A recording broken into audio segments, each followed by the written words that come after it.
Hello guys, welcome to Gunjan smart classes. Actually આપણે જે science છે એમાં ચેપ્ટર નંબર 12 અત્યારે વિદ્યુત પ્રવાહ ચાલી રહ્યું છે. તો એમાં જે મેં બે થિયરી કરાવી હતી, પહેલાં વિદ્યુતભાર માટે અને કેટલા પ્રકારના વિદ્યુતભાર છે, પછી વિદ્યુત પ્રવાહ કોને કહેવામાં આવે છે, રૈવાજિક વિદ્યુત પ્રવાહની વ્યાખ્યા, એવું બધું જોયું હતું.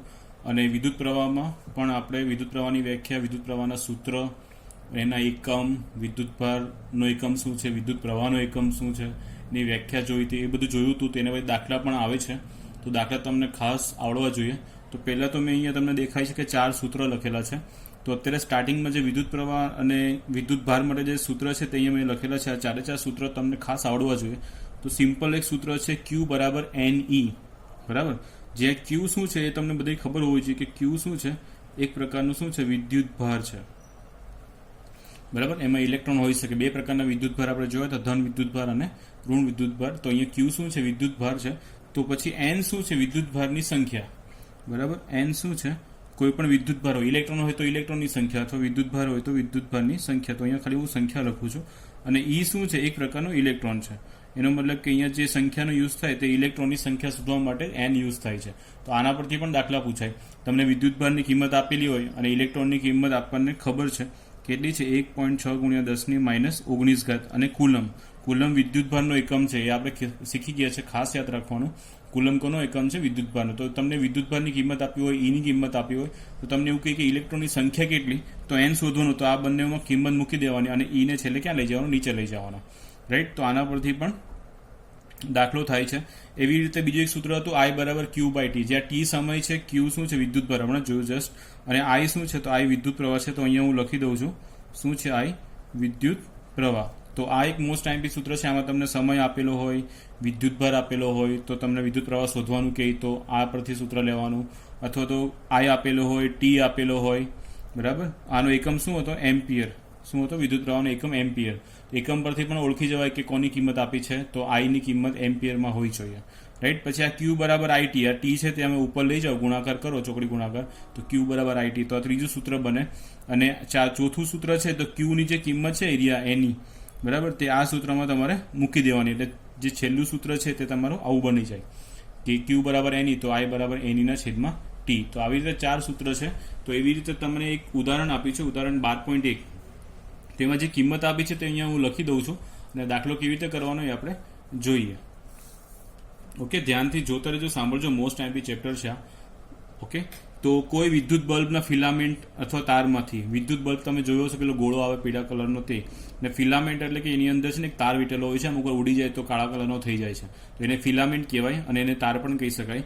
તારમાંથી 0.5 એમ્પિયર વિદ્યુત પ્રવાહ 10 મિનિટમાં પસાર કરવામાં આવે છે, તો 10 મિનિટમાંથી વહે છે. તો પરિપથમાં વહન પામતો વિદ્યુત ભાર ગણો. તો પહેલાં તો તમારે હંમેશા જ્યારે પણ દાખલા ગણો ને ત્યારે ગીવન ડેટા લખવાનું. શું લખવાનું, ઇંગ્લિશમાં ગીવન ડેટા. ગીવન ડેટા એટલે જે પણ રકમમાં તમને આપ્યું હોય એ બધું અહીંયા લખી દેવાનું. અને એને મેં નામ આપ્યું છે જીવનદાતા. જીવનદાતા એટલે તમને એક એક્સ્ટ્રા માર્ક્સ આપશે, રાઈટ. તો જીવનદાતા એટલે કે ઇંગ્લિશમાં ગીવન ડેટા, ગુજરાતીમાં મેં જસ્ટ ઉચ્ચાર કર્યો છે જીવનદાતા. તો આમાં મેં કીધું છે કે વિદ્યુત બલ્બના ફિલામેન્ટ તારમાંથી 0.5 એમ્પિયર વિદ્યુત પ્રવાહ 0.5 એમ્પિયર, અહીંયા જોઈ શકો છો એમ્પિયર. એમ્પિયર કોનો એકમ છે અહીંયા, વિદ્યુત પ્રવાહનો. એનો મતલબ કે I ની કિંમત આપી છે, તો I બરાબર કેટલા કહેવાય, 0.5 એમ્પિયર. આ I ની કિંમત લખી દીધી. ઓકે, પછી 10 મિનિટ એટલે તમને ખબર છે સમય. તો સમયને શેના વડે દર્શાવાય, સ્મોલ t વડે. અહીંયા જે સૂત્ર છે એમાં સ્મોલ t તમને દેખાશે, તો સ્મોલ t વડે. તો 10 મિનિટ, ઓકે, એને સેકન્ડમાં કન્વર્ટ કરવાનું છે, મિનિટને સેકન્ડમાં. તો 1 મિનિટમાં કેટલી સેકન્ડ હોઈ શકે, તો 1 મિનિટમાં 60, અને 1 કલાકમાં 3600 સેકન્ડ, રાઈટ. તો મિનિટ છે આપણે, તો અહીંયા 10 × 60, કેમ કે આપણે જે પણ મિનિટ કે કલાક હોય તો બધાને શેમાં ફેરવવાનું, તમારે સેકન્ડમાં ફેરવવું ફરજિયાત રહેશે. તો યાદ રાખજો, સેકન્ડમાં ફેરવી દેવાનું, રાઈટ. અહીંયા કલાક કીધું હોય તો ગુણ્યા 3600 કરવાના, અને મિનિટ કીધું હોય તો ગુણ્યા 60 કરવાના. તો 60 × 10 કેટલા થઈ ગયા, 600 સેકન્ડ. તો આ થઈ ગયું સમય, T ની કિંમત આવી ગઈ. ઓકે, હવે મારે બીજું શું શોધવાનું છે, રકમમાં એવું છે કે વિદ્યુત ભાર ગણો. વિદ્યુત ભાર ગણો એટલે વિદ્યુત ભારને શેના વડે દર્શાવાય, વિદ્યુત ભારને Q વડે. સરસ, ચાલો તમને આવડે છે તો વેરી ગુડ. Q વડે દર્શાવવામાં આવે છે. હમણાં જો ઉપર જોયું તો આપણે Q વડે દર્શાવવામાં છે. એની કિંમત મારી પાસે નથી. હવે તમે જોઈ શકો છો કોની કિંમત આપી છે. જો Y ની કિંમત આપી છે અને T ની કિંમત આપેલી છે, રાઈટ. T ની કિંમત મિનિટમાંથી મેં સેકન્ડમાં ફેરવી દીધું છે. તો Q કેવી રીતે મળે, તો પહેલું સૂત્ર આવ્યું હતું એમાં જુઓ, તો એમાં તો N અને E છે, એમાં I અને T નથી, બરાબર. તો આ સૂત્ર ના ચાલે. હવે આઈ બરાબર ક્યુ બાય ટી, તો એના પરથી મેં ક્યુ શોધવા માટેનું આ સૂત્ર બનાવ્યું, ક્યુ બરાબર આઈ ટી. એનો મતલબ કે આપણી પાસે જે 4 સૂત્ર છે એમાં ક્યુ ખાલી આ 3 સૂત્રમાં છે, 3 સૂત્રમાંથી પહેલું સૂત્ર લાગે નહીં, અને આ 2 સૂત્રો તો સરખા છે, એમાંથી ખાલી મેં ક્યુ ને આઈ શોધવું હોય તો ક્યુ બાય ટી લખવાનું, અને ક્યુ શોધવું હોય તો આઈ ટી લખવાનું, એટલે બંને સૂત્ર સેમ જ છે. તો મારે આ દાખલામાં શું ફાઇન્ડ કરવાનું છે? ક્યુ. એનો મતલબ કે ક્યુ બરાબર આઈ ટી સૂત્ર ચાલે, કેમ કે આઈ પણ છે અને ટી પણ છે. તો અહીંયા મારું કયું સૂત્ર? વિદ્યુત પ્રવાહના સૂત્ર પરથી શું થાય? ક્યુ બરાબર આઈ ટી. આ સૂત્ર આવી ગયું, રાઈટ. હવે આઈની કિંમત કેટલી છે? 0.5 એમ્પિયર ગુણ્યા ટી કેટલા છે? તો 600 સેકન્ડ. તો મેં કિંમત મૂકી દીધી. હવે 5/10, અને પોઈન્ટ પછી એક સંખ્યા હોય તો નીચે તમે શું લખી શકો? 10 લખી શકો, ગુણ્યા 100. ઓકે, તો એક મીંડું કેન્સલ, બરાબર. તો હવે 6 5 30, 30 ની પાછળ એક મીંડું, એનો મતલબ કે 300, બરાબર, 300 કુલમ. તો આટલા વિદ્યુત ભાર પસાર થશે ત્યારે મને આટલો 0.5 એમ્પિયર જેટલો શું મળશે? વિદ્યુત પ્રવાહ મળશે. એટલે ક્યુ બરાબર આવી ગયું. યાદ રાખવાનું, એકમ ખાસ લખવાનું, એકમ નહીં લખશો તો દાખલો શું પડશે? 1 માર્ક્સ કપાઈ જશે. તો આઈ બરાબર શું આવી ગયું?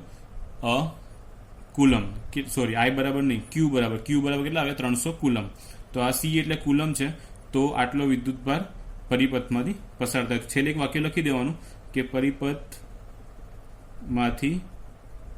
વહેતો વિદ્યુત ભાર 300 કુલમ છે.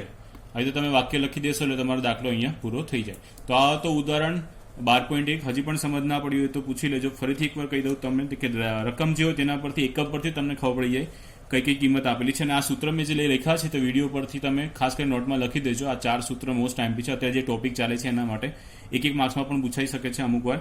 આમાં 0.5 એમ્પિયર વિદ્યુત પ્રવાહ શબ્દ લખ્યો છે, અને શબ્દ ના લખ્યો હોય તો એમ્પિયર પરથી ખબર પડી જાય કે આઈ આપેલો છે, અને મિનિટ પરથી ખબર પડી ટી આપેલો છે. તો આમાં ખાસ ફેરવવાનું શું રહેશે કે મિનિટ હોય તો સેકન્ડમાં ફેરવવાનું, કલાક પણ આપેલો હોય તો એને પણ તમારે સેકન્ડમાં ફેરવવાની જરૂર રહેશે. જો કલાક હોય તો ગુણ્યા 3600 કરવાના. 1 કલાક આપ્યો હોય તો કેટલે સેકન્ડ આવે? એ સાઈડમાં લખી દઉં છું તમને જાણ ખાતર.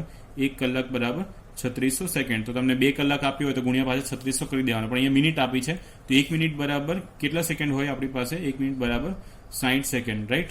તો અહીંયા મિનિટ છે તો એને ગુણ્યા કેટલા કરી દેવાના? 60 કરી દેવાના. તો આ તમારો એક દાખલો હતો, અને ક્યુ બરાબર આઈટી સૂત્રનો ઉપયોગ કરો એટલે તમને શું મળી જશે? વિદ્યુત ભાર તમારો ગણાઈ જશે.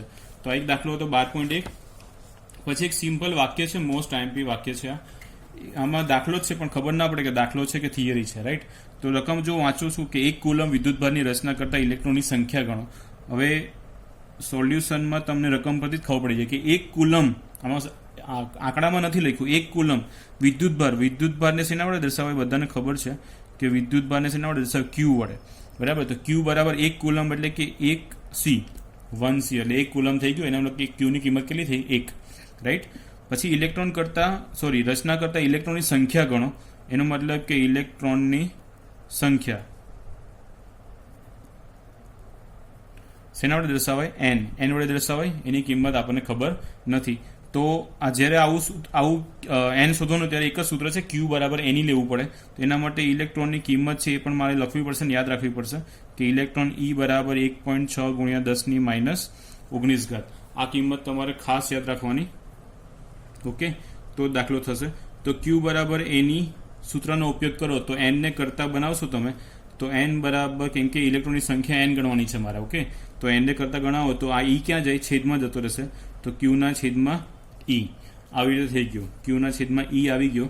હવે એન બરાબર ક્યુની કિંમત જો ઉપર મેં લખી છે કેટલી છે? 1 કુલમ એટલે ખાલી 1 કહેવાય. અને ઈની કિંમત કેટલી છે? 1.6 ગુણ્યા 10⁻19. હવે આનું સાદુરૂપ કેવી રીતે આપવાનું? છોકરાઓ અહીંયાથી બધા ઘણા મિસ્ટેક કરે છે. તો આનું સાદુરૂપ આપતા હું શીખવાડી દઉં છું તમને કે જો આ 10⁻19 છે ને, જો છેદમાં હોય ને, જે પણ 10 હોય છેદમાં માઇનસમાં હોય તો એને અંશમાં લઈ જાઓ તમે તો પ્લસ થઈ જાય, અને છેદમાં પ્લસ ઘાત હોય એને અંશમાં લઈ જાઓ તો માઇનસ થઈ જાય, રાઈટ. આઈ હોપ કે તમને ખબર પડી હશે. તો અત્યારે જે 10⁻19 છે ને તે ક્યાં જશે? ઉપર. જો ફરીથી હું તમને બોલું છું વાક્ય, શાંતિથી સાંભળજો કે 10ની કોઈ પણ ઘાત હોય પણ એ પ્લસ હોય કે માઇનસ હોય એ જોવાનું. જો 10⁻- હોય ને અને તમે એને અંશમાં લઈ જાઓ તો પ્લસ ઘાત થઈ જાય, અને જો નીચે પ્લસ ઘાત હોય ને અંશમાં લઈ જાઓ ને તો માઇનસ ઘાત થઈ જશે, રાઈટ. ખ્યાલ આવી ગયો? તો અહીંયા જો તમે ફરીથી કહી દઉં છું કે અહીંયા જો માઇનસ ઘાત છે એને અંશમાં લઈ જાઓ તો +19 લખવાના, બરાબર. છેદમાં હતું, ભાગાકારમાં હતું, એને ઉપર ગુણાકારમાં લખવું તો શું થઈ જાય?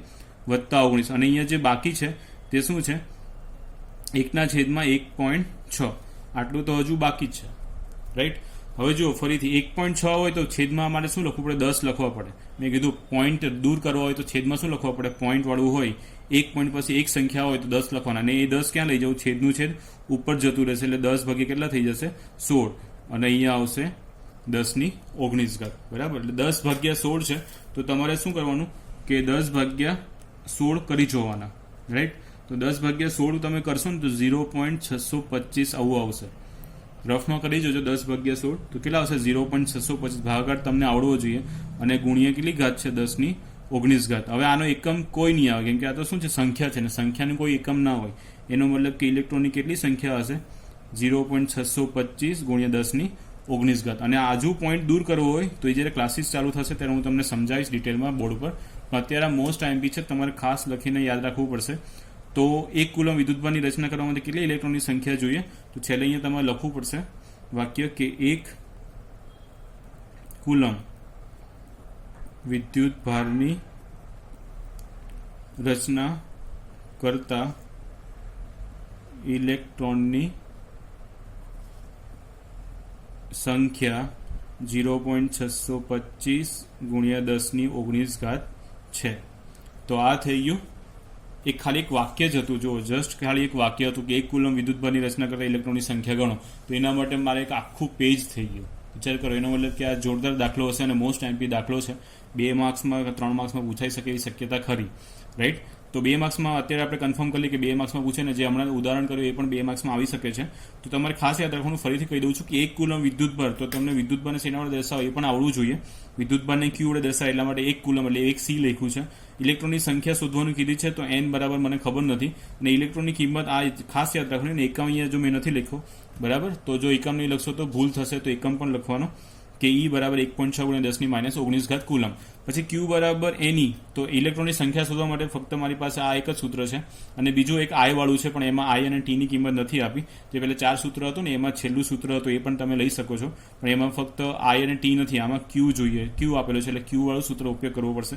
તો n બરાબર Q ના છેદમાં E આવી જશે. Q ની કિંમત મૂકી છે, E ની કિંમત મૂકી છે. અહીંયાથી તમારે ખાસ ધ્યાન રાખવાનું છે કે જો છેદનું ઘાત હોય, માઇનસ હોય, તેને અંશમાં લઈ જાવ તો શું થઈ જાય? પ્લસ થઈ જાય. અને આ 1.6 નો 10 જે નીચે છેદમાં આવે તે ક્યાં જતો રહે? ઉપર જતો રહે, રાઈટ. તો 10 ભાગ્યા 16 તમે કરશો તો 0.625 આવશે. કરી જોજો રફમાં, રાઈટ. કેલ્સીનો યુઝ ના કરતા, મોબાઈલનો યુઝ ના કરતા, કેમ કે 10th સ્ટાન્ડર્ડ છે તમારું, બોર્ડમાં કેલ્સી નહીં લઈ જવા દે. કેલ્સીમાં ટ્રાય કરશો તો પછી નહીં આવશે, જાતે ટ્રાય કરીને જોઈ જાઓ, 0.625 આવશે જ, રાઈટ. તો 0.625 ગુણ્યા 10/19 આ મારો જવાબ આવી ગયો. તો આ હતા કે જે થિયરી અને વિદ્યુત પ્રવાહની થિયરી અને વિદ્યુત ભારની થિયરી જે હતી તેના પરથી દાખલા પૂછાય છે. તો આ જસ્ટ દાખલા હતા. ઓકે, તો thank you, have a good day.